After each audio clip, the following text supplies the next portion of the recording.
Bamboo and Yoda came to live with us at a time when we already had 6 cats.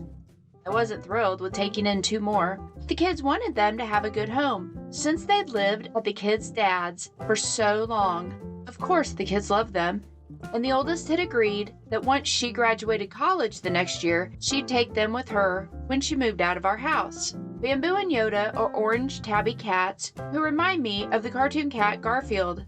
They're both overweight, but Yoda is much bigger than Bamboo.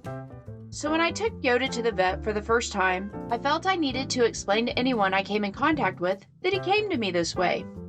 He weighed in at 18 pounds, and we got a lot of looks and comments on his size. While I normally don't care what people think, I wanted to make sure everyone knew that I was a good cat owner, I guess. I did relay to Skylar, my youngest, my need to justify the weight of Yoda to the vet. And Skylar said, yeah, it's embarrassing. We take care of them, and his weight looks like we don't.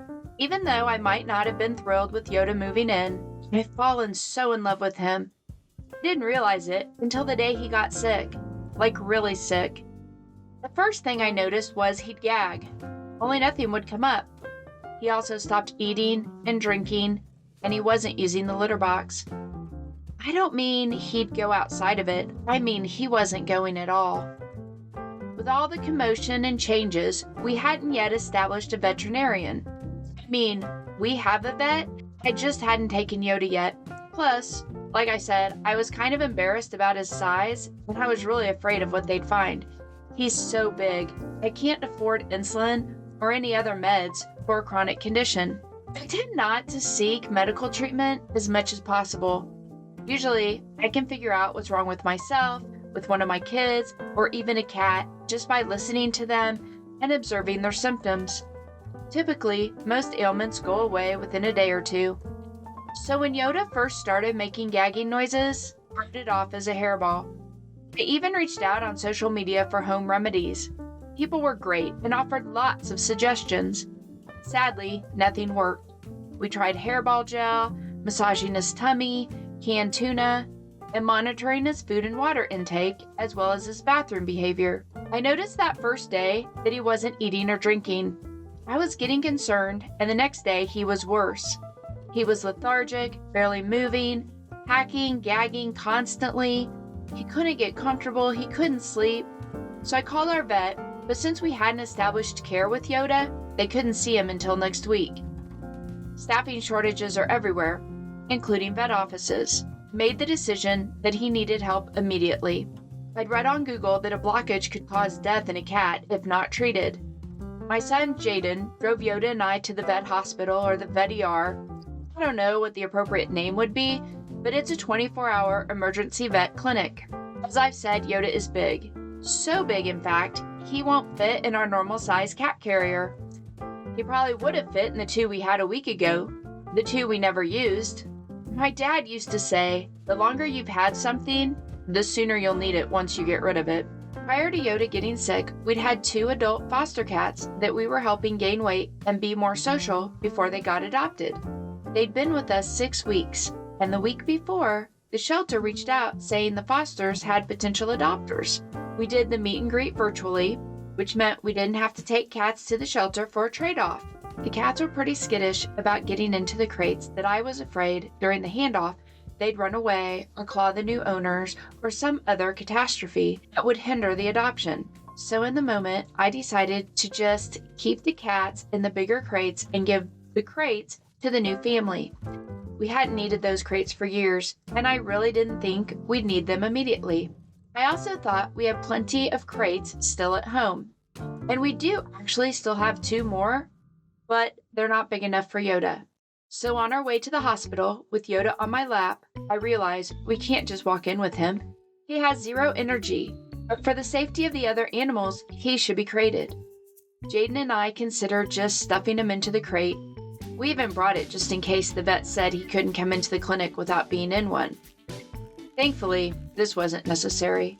When we got to the hospital, Jaden went inside to explain that our cat is having a health crisis and he's too fat for a carrier. So my mom is waiting in the car with him on her lap. The receptionist asked Jaden what was going on, and when he said Yoda hadn't peed in 2 days, she said, "Go get him." That's an emergency. A vet tech met us at the door and took him to the back to examine him. They put us in a room to wait.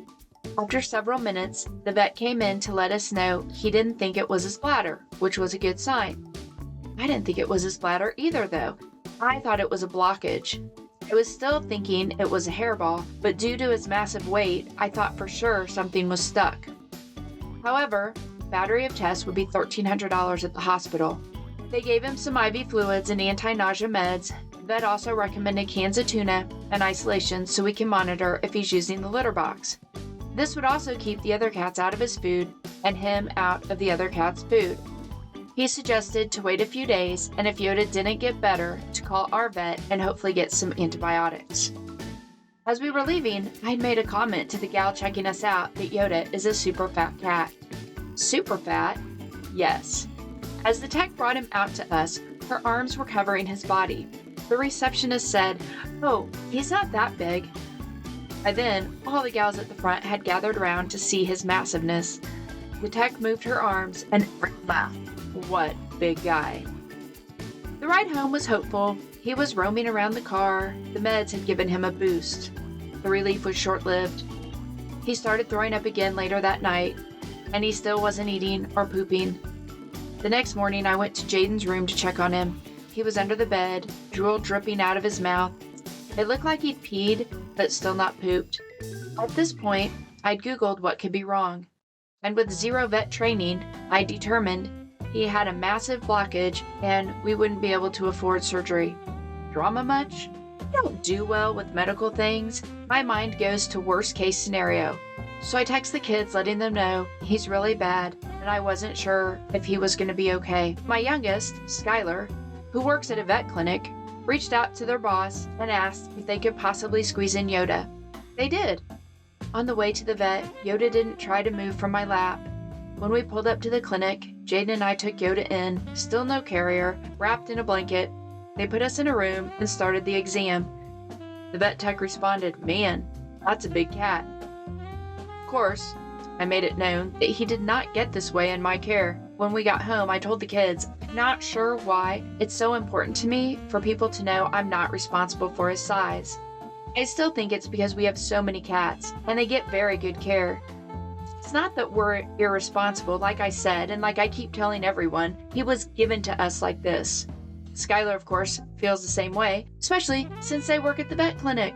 Anyway, the doctor came in, they weighed Yoda, he weighed in at 18 pounds, and he had a fever of over 103. Poor baby.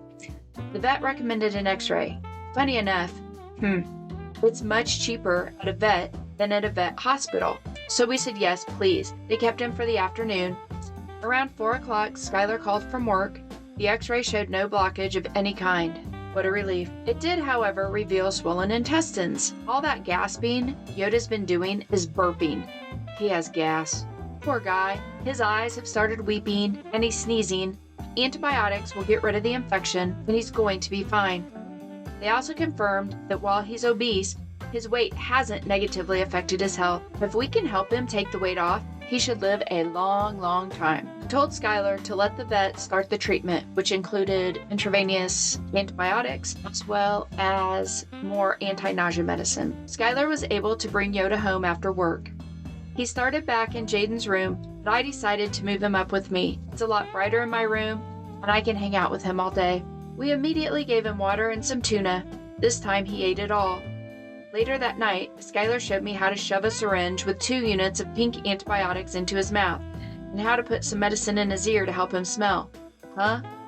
Yep, it's an ointment that gets rubbed in one ear to help his nose work. I'm not really sure how that works, but I do know once we started doing that, Yoda started eating again. That night, he slept in my room. He only sneezed a couple of times. He ate more tuna throughout the day and had officially turned a corner. Be sure to hit that subscribe button for more cat content.